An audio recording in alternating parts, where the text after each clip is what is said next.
Здравствуйте. Вот буквально несколько дней назад случилась, я считаю, что трагедия, которая постигла шахматный мир, и, как показывает практика, не только шахматный мир, потому что было очень много публикаций и в нешахматных изданиях по поводу смерти молодого гроссмейстера Даниэля Народицкого. И давайте я сделаю некоторые свои выводы, и, наверное, мои очень выводы сильно будут перекликаться с публикацией. Я думаю, Яна, не помню еще, я не уверен на 100%, но вот, по-моему, я зашел в его телеграм-канал. Он делает интересные выводы и достаточно грамотные, то есть сознанием дела. Мне очень понравилась, она небольшая такая публикация в телеграм-канале, мне очень понравились выводы. И выводы с какой точки зрения, именно с практической точки зрения. Все понимают, что это трагедия, но вот он как-то по-другому рассматривает трагедию, и я считаю, что с правильной стороны он смотрит вот на то, что случилось. То есть было в принципе,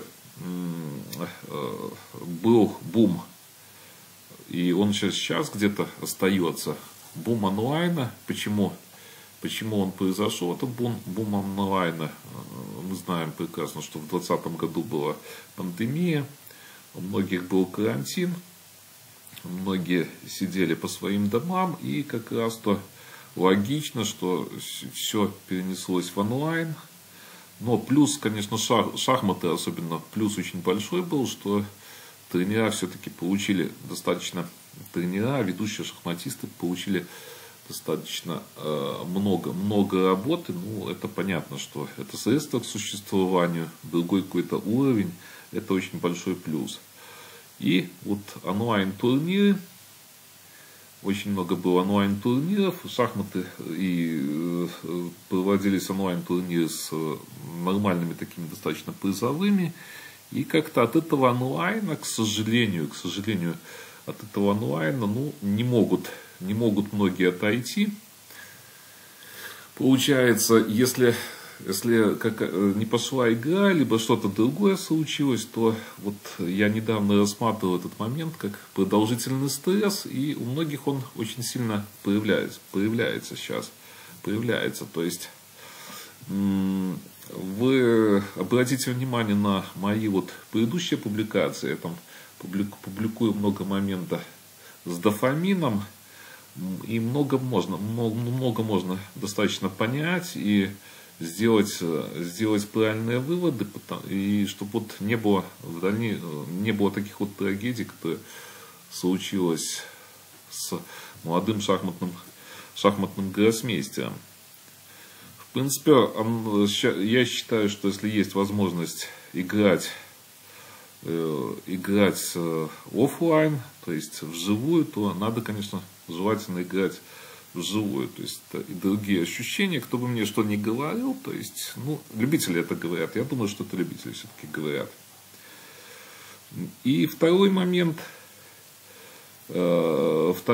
конечно, я вот как-то и говорил, что все-таки развитие мозга, развитие новых нейронных связей происходит при какой-то новизне, то есть при новых каких-то идеях. И вот мое мнение, естественно, я не могу всем говорить, потому что у кого-то есть время, они играют больше, у кого-то есть меньше, но идеально какой-то надо выработать баланс между вот этой онлайн-игрой, между аналитикой и всем остальным. Потому что когда просто вот идет пихание шашек или пихание фигур, то есть несмотря ни на что, то есть вот описывает Ян Непомнящий, как я думаю, То есть там, ну, неважно, пишет уже, неважно, там дебют хорошо разыграл, там это. То есть, да, но важно все-таки как-то развивать, вот я с своей точки зрения, развивать мозг. И второе, вот он интересную, конечно, фразу произнес. Мне она очень понравилась. Шахматы как лекарство. Ну, его не должно быть, я не помню, как это было там, но его не должно быть, либо правильная дозировка должна быть, наверное, я здесь перефразирую. Вот лекарство, да. Лекарство всегда должна быть правильная дозировка. И мне особенно понравилось, конечно, что я, в связи с тем, что я заканчивал все-таки у меня большое достаточно образование физкультурное, и мне очень понравилась фраза, что вот он понимает, все-таки шахматы должны быть физкультурой, а не спортом. Ну, спорт это понятно, это для некоторой категории людей. Физкультура это для себя, то есть для развития. Всегда физкультура, это даже в жизни понимается. Физкультура это всегда для развития. А уже спорт это не про здоровье. Ну вот такой момент я хотел рассказать. Конечно, я долго слишком говорил. Ну, я думаю, что-то вам будет полезно. Задавайте, может, какие-то вопросы. Я что-то, может, не осветил. Ну, и, может, что-то я стараюсь всегда аккуратно освещать. Потому что, ну, есть много моментов. Вот даже по вот этим последним событиям. Итак, давайте посмотрим здесь. Вот эту вот позицию. Видите, связка, достаточно серьезная связка. И вот я покажу один момент. Я почему смеюсь. Вот он как раз-то интересный. И вот АБ6. Что белое, у белых сейчас, конечно, позиция такая, что надо отдавать шашку, но они добились того, чтобы вот эту шашку с места отсталой шашки, то есть чтобы она стала висячей. Тут. И вот этот важный момент практически стал для белым, то есть смотрите, их две шашки держат три шашки. FG5. И получается вот, если так ходить, вот EF4 и нападать надо, и вот эта тактика. Ну там здесь, точнее сказать, должна быть ничья. Тут еще много вариантов есть. Вот можно и GF2 ходить. То есть, видите, сказывается вот эта вот плохая шашка. Вот такой момент первый. Далее. Очень здесь HG7 и очень красивый ход за белых. Как бы вы походили, я даже маленькую паузу делаю. Очень красивая позиция. Если ходить с b6, то b5 получается. И как ходить с черным? Нет, кстати, можно, наверное, секундочку. Я, может, даже и не прав, кстати. Интересно, если... так. Ну здесь вот тактика, да, будет.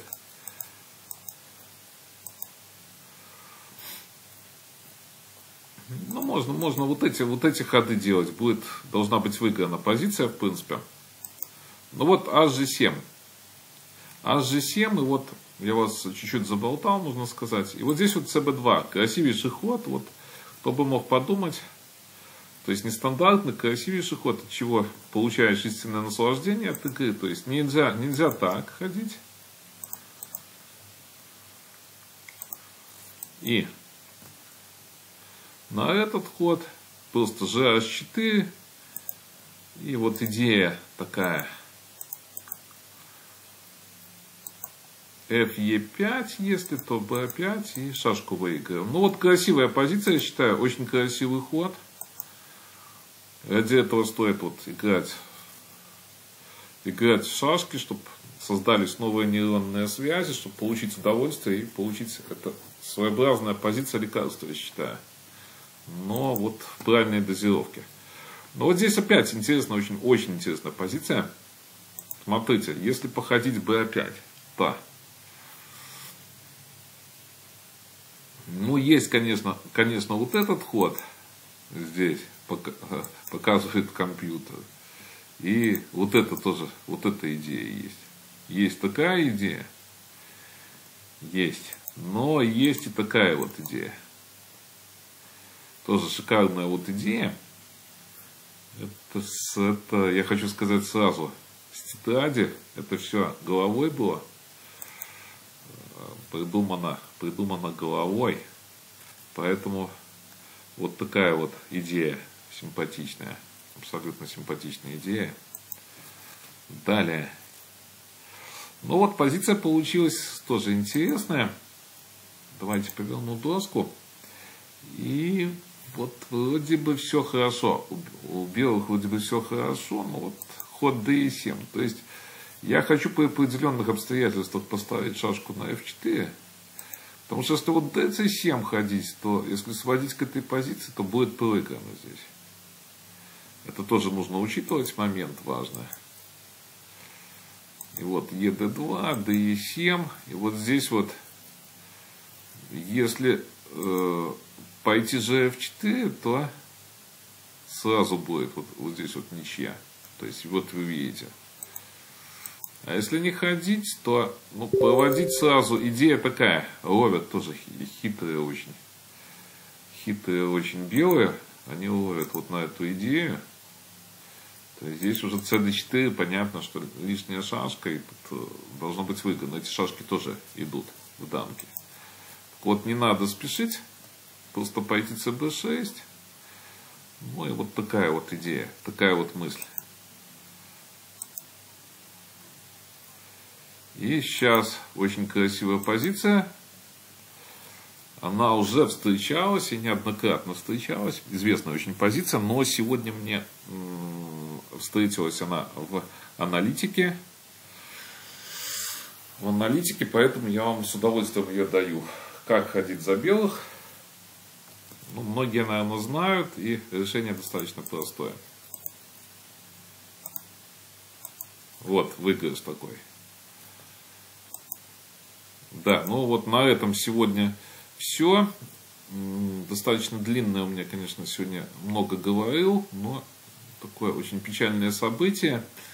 И я бы вам сказал, советовал, точнее сказать, что вот подумали насчет онлайнов, конечно, если ну, нету других вариантов, что очень во многих сейчас много случаев нету других вариантов, конечно, играть в онлайн, но в принципе соблюдать определенные меры предосторожности, я бы сказал так. Итак, до новых встреч.